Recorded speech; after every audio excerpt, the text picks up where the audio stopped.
Il n'est pas d'accord avec ton problème. Il n'est pas d'accord avec le démon qui est dans ton corps. Il n'est pas d'accord avec la maladie qui est dans ton corps. Il n'est pas d'accord avec la douleur qui est dans ton corps. Il n'est pas d'accord avec la souffrance qu'il y a dans ta vie. Jamais dans la vie. La douleur va sortir cette nuit. La souffrance va sortir cette nuit. Le démon va sortir cette nuit. La honte va sortir cette nuit. La misère va sortir cette nuit. Ils sont obligés de partir. Dis Amen. Ils sont obligés de partir. Dis Amen. Dis Amen. Le démon est parti. La femme s'est redressée. La Bible dit que le chef de la synagogue, il était fâché parce que Jésus a guéri la femme là le jour du sabbat. Et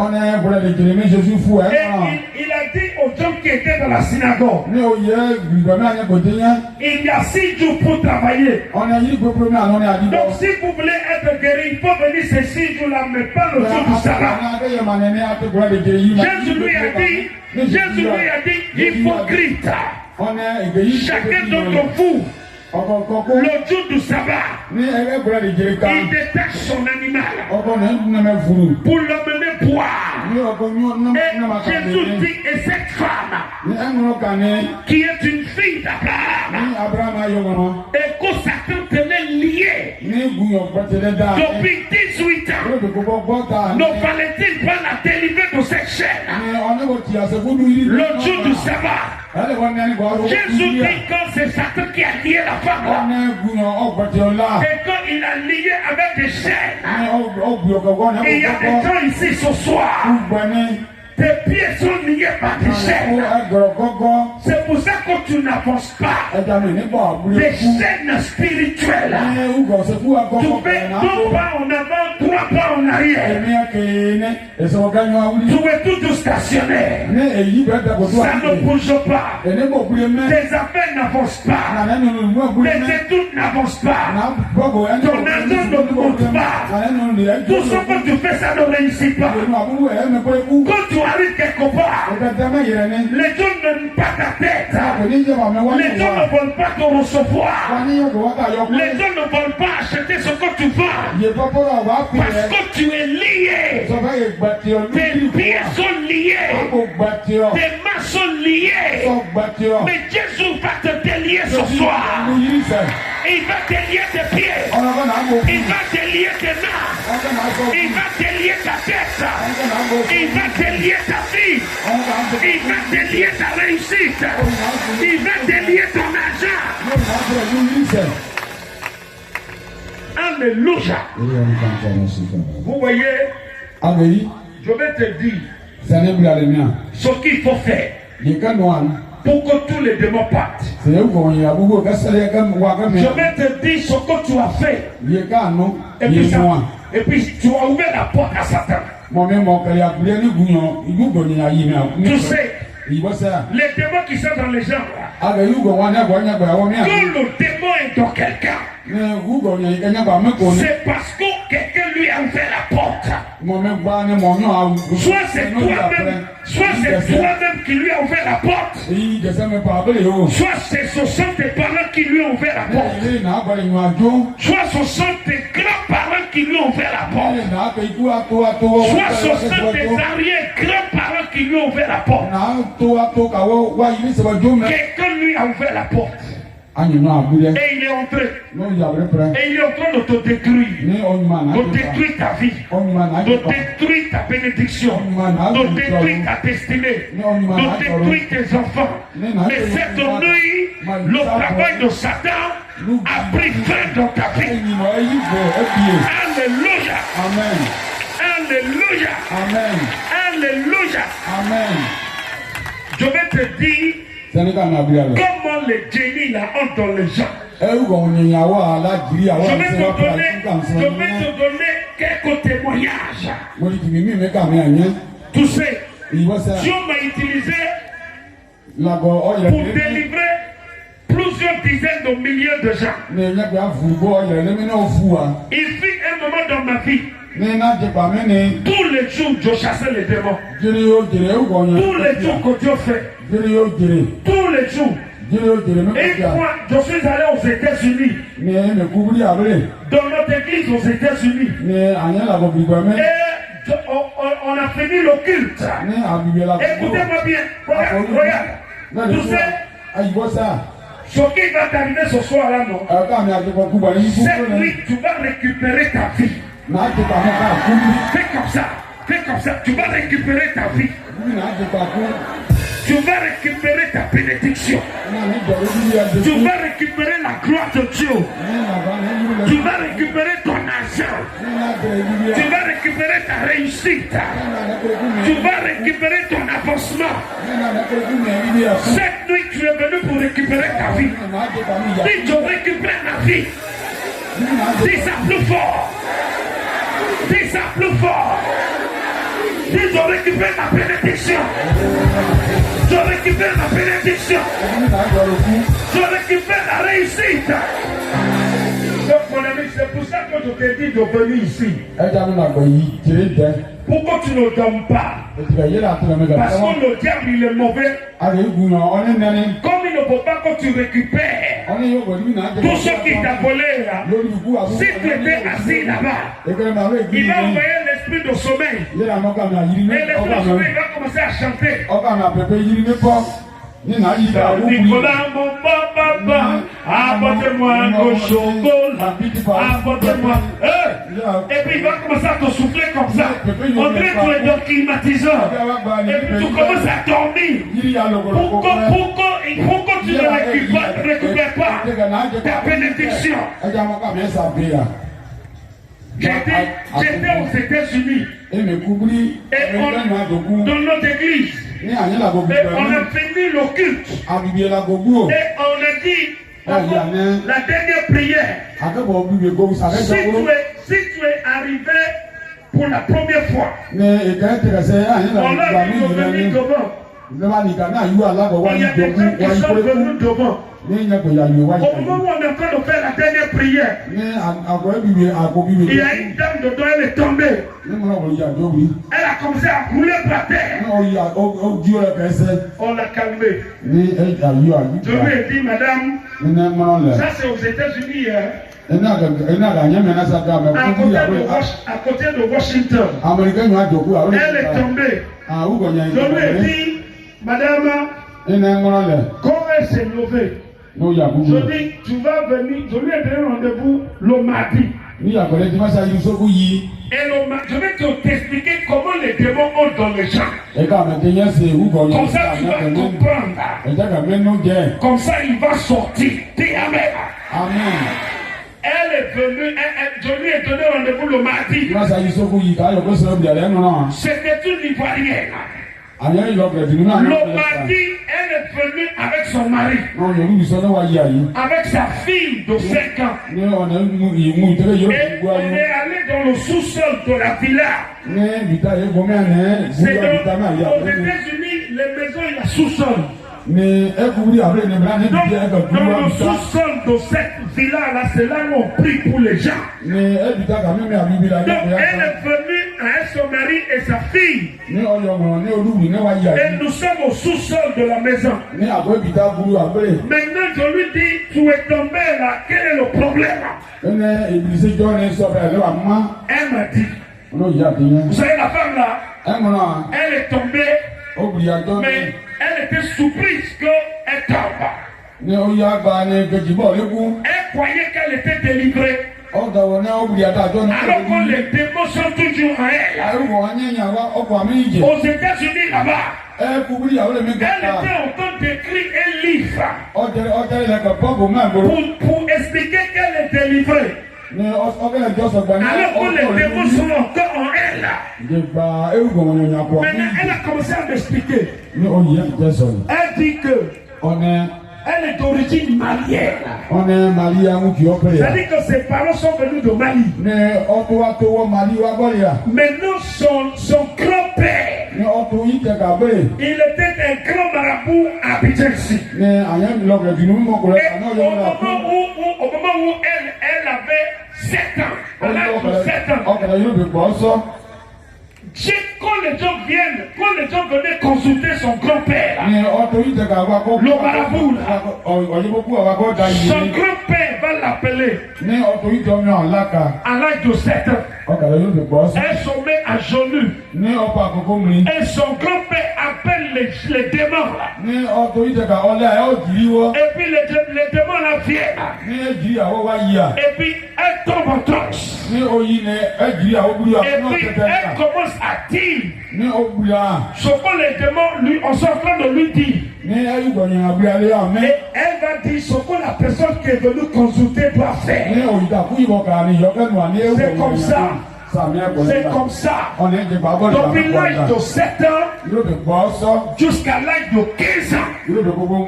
C'est comme ça que ça se passe. Et à l'âge de 15 ans, les démons là, ils ont dit à son grand-père, le marabout là, que la fille là, ils vont la récompenser parce qu'elle a travaillé pour eux. Donc ils lui ont dit, c'est grave, hein? Ils lui ont dit, elle n'a qu'à aller à la forêt du Banco. Il y a une forêt à Abidjan, on appelle la forêt du Banco. Tu connais, non? Il y en a qui savent. Et il y a une rivière dans la forêt du Banco. Ils lui ont dit, elle n'a qu'à prendre calebasse. Elle n'a qu'à mettre du lait dedans. Du lait dedans. Et puis, ce que les gens mangent là, cola, de mettre cola dedans. Et puis, de venir la nuit à la forêt du Banco et de déposer calebasse là sous l'eau. Et elle dit que, écoutez-moi, hein, elle dit que, voilà, il y a un démon qui va commencer à partir là, quand Dieu soit loué. Elle dit que, quand elle a déposé le calebasse sous l'eau, calebasse a disparu. Calebasse là a disparu dans l'eau. Maintenant, un tabouret est sorti de l'eau. Et elle s'est assise sur le tabouret. Et quand elle s'est assise sur le tabouret, elle a disparu. Elle s'est retrouvée dans l'eau. Elle est dans l'eau. Et elle dit, il y a une maison dans l'eau. Il y a une table. Et ils sont assis autour de l'eau. Les génies sont assis autour de la table. Elle dit, la sirène était assise. Moitié femme, moitié poisson. L'esprit de sorcellerie était assis. Et elle aussi, elle est assise. Et il commence à faire la réunion. Et il commence la réunion à 6 heures du matin. Dans l'eau là, jusqu'à minuit. Et il décide à la réunion là qui ils vont tuer dans la semaine, qui ils vont frapper. Elle dit chaque vendredi, c'est comme ça elle va là-bas. Elle disparaît. Elle rentre dans l'eau. Elle m'a dit que à l'époque, elle était avec un autre homme à Abidjan. Et son mari est parti chercher une copine. Elle a tué la copine là. Elle dit qu'elle est partie dans la réunion. Et elle a parlé de la copine de son mari là, dans sa réunion là. Ils ont décidé de tuer la copine là. Et puis ils l'ont tué. Et tu vois non? C'est comme ça qu'elle était. Et elle croyait qu'elle était délivrée. Soyez vigilants, hein? Il est fou, non? Il n'y a pas de problème. L'esprit de folie va le laisser tout de suite. Alléluia. Amen. Alléluia. Amen. Alléluia. Amen. Donc, C'est comme ça qu'elle était. Elle était violemment possédée. Mais vous savez ce qui s'est passé? Et les gens ont prié pour elle. Parce qu'elle était partie à l'église. Elle a cru qu'elle était délivrée. Mais quand elle est venue, elle commençait à me parler. Mais non, moi je voulais savoir qu'est-ce qui se passe. J'étais curieux. Je voulais savoir qu'est-ce qui se passe. Donc je lui posais des questions. Et pendant qu'elle parlait, on n'a pas encore commencé à prier. Hein? Tu as vu, tu es en train de te laisser distraire là. C'est Satan qui va te distraire. Alors pour toi tu es venu ici à cause de ton problème. Il faut te concentrer. Dis Amen. Amen. Si ta voisine regarde là-bas, il faut la frapper. Dis, il faut te concentrer. Alléluia. Ah. Et puis si elle se retourne comme toi, tu fais comme ça, démon sort. Voilà. Tu vas faire ça, démon sort. Alléluia. Amen. Est-ce qu'on peut acclamer le Seigneur? Amen. Alléluia. Amen. Donc, elle était en train de me parler. Nous étions dans le sous-sol de la maison. Je lui posais des questions. Elle parlait. À un moment donné, on n'a pas encore commencé à prier. Hein? Elle a tapé sa porte. Elle dit, hey, pasteur, où est le verset? Où est le verset? Elle a commencé à crier. On n'a pas encore commencé à prier. Elle a commencé à crier, où est le verset? Où est le verset? Tellement elle criait que sa fille était traumatisée. Sa fille a commencé à pleurer. Donc son mari aussi, il était dans la panique. Donc, j'ai dit à son mari, prends l'enfant là. Il faut monter au rez-de-chaussée parce qu'on est au sous-sol. Il faut monter au rez-de-chaussée. Va déposer l'enfant au rez-de-chaussée. Maintenant, le mari a attrapé l'enfant. Il a couru pour aller au rez-de-chaussée. Pour aller déposer l'enfant. La femme, elle attrape son enfant comme ça. Elle dit, où est le verset? Où est le verset? Elle a commencé à crier. Où est le verset? Où est le verset? Maintenant, il y a un verset dans le sous-sol. Je lui ai dit, le verset est là-bas. Elle a couru pour aller dans le verset. Et son mari, il est descendu du rez-de-chaussée. Il est descendu vite de l'escalier. Maintenant, la dame est rentrée dans le verset. Elle a crié. Son mari a couru pour aller dans le verset. Pour voir ce qui se passe. Pourquoi elle crie? Maintenant son mari aussi a crié. Il dit, pasteur, il veut venir voir. Je viens comme ça. Je ne sais pas ce qui s'est passé. Il peut venir voir. J'arrive dans le verset. La femme, ce qui était en elle, ce que les génies ont mis en elle, ce que les marabouts ont mis en elle, c'est sorti de son plafond. Avec du sang, c'est entré dans le verset.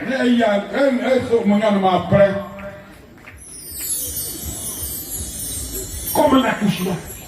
C'est sorti avec du sang. Tout le monde dit Jésus. Jésus. Dis Jésus encore. Jésus. Dis Jésus encore. Jésus. Tout le monde est resté comme ça. On n'a pas prié, on n'a pas encore prié. C'est la présence de Dieu seulement. Maintenant je dis, mais on va tirer la chasse. Dis Amen. Il faut que ça parte. Le truc est là, dedans dans le verset. Ah, du sang. On a tiré la chasse. Maintenant on revient dans la salle. Son mari me regarde comme ça. Il dit, tu n'as même pas encore prié. Regarde ce qu'il y avait dans ma femme. Il me regardait comme si je suis tombé du ciel. Je dis non, on n'a pas prié, ce n'est pas moi. C'est Jésus qui a fait ça. Tout le monde dit c'est Jésus qui a fait ça. Alléluia. Amen. Comme il me regardait, je dis mais prions le Seigneur. Il se couchait par terre. Alléluia. Amen. Le diable est parti. Il est sorti d'elle. Tu sais, les démons